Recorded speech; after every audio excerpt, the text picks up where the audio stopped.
Welcome back, everybody, to another thrilling episode of Thrive Your Program with Coach 2J. This is your host, Jeremy Jones, and today we're going to talk about pacing to get your best score and logging it, which is one of my favorite competition contexts to have people do because of the two things that are what make logging workouts or just workouts that are recordable so important is the understanding pacing and also that creating that record, that chain of logs that people can use. And then we're also going to talk about this Metcon a little bit. So again, what we want people to do is understand their own bodies relative to the workout and how they're feeling. So we've got a lot of different variables.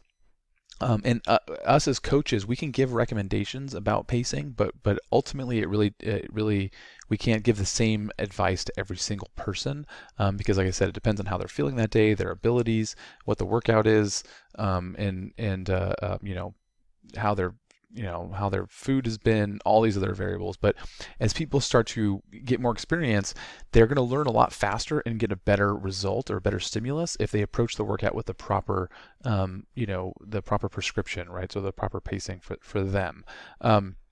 So we want them to understand, okay, I know that, for example, this one particular person, we did a lot of 500-meter rows this week. And so the idea is they should understand, okay, I'm going to do a 500-meter row. Now, my best time was 2:15. So I need to row this probably at about a 2:30, at least on the first round and try to maintain that, 2:30 or 2:40, or somebody who, my best 500s, personally, my best 500 is like a 1:20, but I'm not at that point anymore.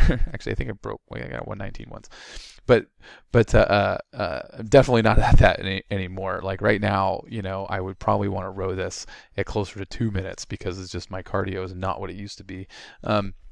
And so just knowing that, looking at this workout and saying, okay, now how do you pace burpees? You can pace burpees just like you would on a run or a row. You can use the clock. You can then do a certain number of burpees every 30 seconds or every minute and track that, right? So to say, okay, it's going to be about 2 minutes for the row, 2 minutes for the burpees, which is about 10 per minute.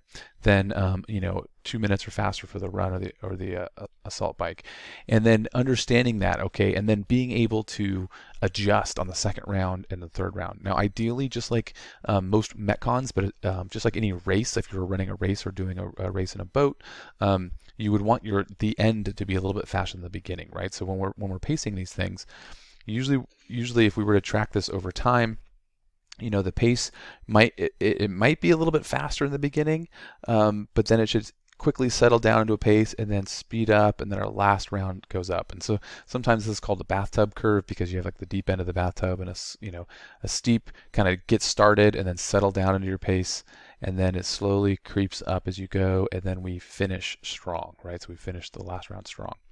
And that's in general, that's just going to be your best option for getting your best score. So we want people to understand that, and then of course logging it, right? So this is a workout that we do pretty regularly. I usually schedule this one about twice a year.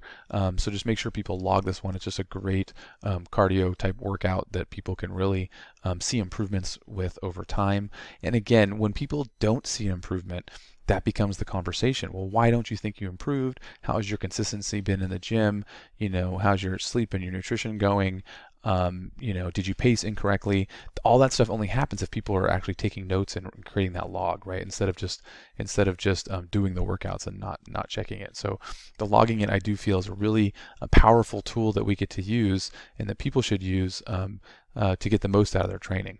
Because again, they're going to learn about their bodies relative to the workouts, relative to how they're feeling, and that's going to help them make more progress faster. All right, so we got our dynamic warm-up option. Then we're going to do some ankle mobility because we have been doing a lot of double unders and running and stuff. So just make sure that people's ankles are feeling good. And then we've got, we're going to spend 10 minutes working up to a challenging clean and jerk, kind of finishing up the barbell focus or barbell season that we've been doing. So again, we do the barbell season from November to about March, and then we're going to be shifting to a more running focus through the spring and early summer. Or for you guys below the equator, that would be the fall, right? Now we've got, we're going to skip the strength stuff today.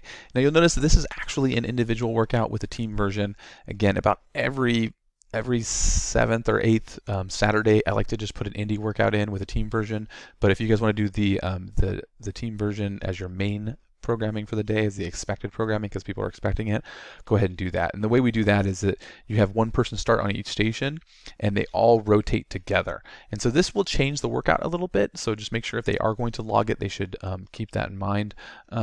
They're probably going to run, they can run a lot slower. As I mentioned earlier with a 2-minute sort of, for most people, this is why the 500-meter row and the 400-meter run are not exact matches, because again, like a really fast row is like a 120. I think the record for a 500-meter row is like 110 or something like that.